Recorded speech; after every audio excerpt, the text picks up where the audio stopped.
জয় হিন্দ, ভারত মাতা কি জয়, বন্দে মাতরম। বহুত দিন থেকে কইতাম চাই, কিন্তু আমি সময় পাই না। আর সময়টা পাইলেও মানে কইতাম একটা কিরম কিরম যায় কি সময়। তা আজকে কই বালাট গিয়ে শুনো, বাংলাদেশি হল মারতে একটু অসুবিধা নাই।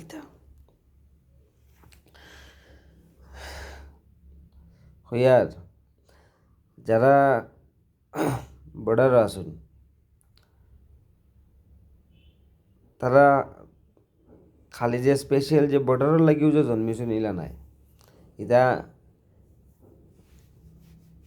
একটা সময় স্কুল ফ্রেন্ড, কিছু আছেন বড় ভাই, কিছু আছেন বড় ভাইয়ের বাপ সকল। তে যেটা আমরা লগর যেগুন গেছইন, যেটার চাকরি হয়েছে BSF আর্মি ডিফেন্সর যতটা রোগ চাকরি হয়েছে প্রায় 5 বছর, 8 বছর, 10 বছর, ঠিক আছে।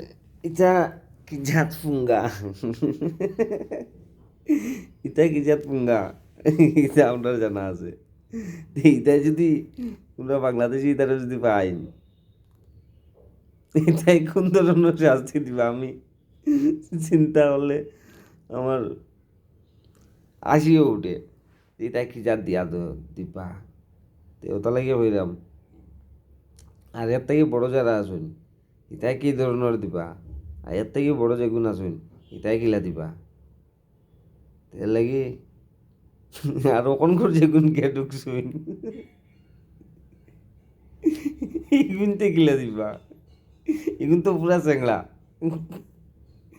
ওইটা তো পুরা চেংড়া, 25 বছর বুঝিয়ে দিনি। তো বাংলাদেশি তোমরা তো ওইরাম বেশি।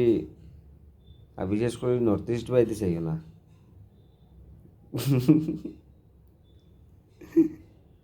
নাগাল্যান্ডে আদা খাই লিবা, নাগাল্যান্ডে আদা আছে দাই ফেলাই দিবা। দেখো তো নাগাল্যান্ডের CM কিতাব হয়েছে, তার থেকে বেশি কাটা আর কেউ জানেন না। এখান ঠিক এটা জঙ্গল, তারা এই সাইড পুরো পাহাড় জঙ্গল, তারা খাটাটা একটু বেশি জানে। আর এরপরে রইল আমরা রিবাজু, এসব গাইলিয়া তোমরা মাইল দিবা।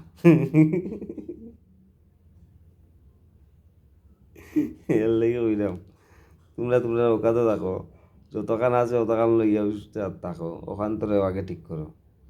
যদি ভাল লাগে তে ভারত সরকার চিন্তা করবো কিতা করা হইতো। নদী পুরাটা বাই যেত অন্য না, পরে দেখা যাব, বুঝছো না। আমি একদিন মনে মনে কইরাম কুশিয়ারা নদীর পাশের থেকেও নদীর পারে পারে গেছি হাঁটি হাঁটি গিয়া অন্তে কি ওপারে দেখি, তার মানে আওয়াজ দিলে শোনা যায়। আর বাস জানি না, জায়গাটা দেখে খুব ভালো লাগছে। তা আমার ইচ্ছা আমি অন্য গিয়া বইয়া বাইরে করতাম, আইকান হইব। জয় হিন্দ, ভারত মাতা কি জয়।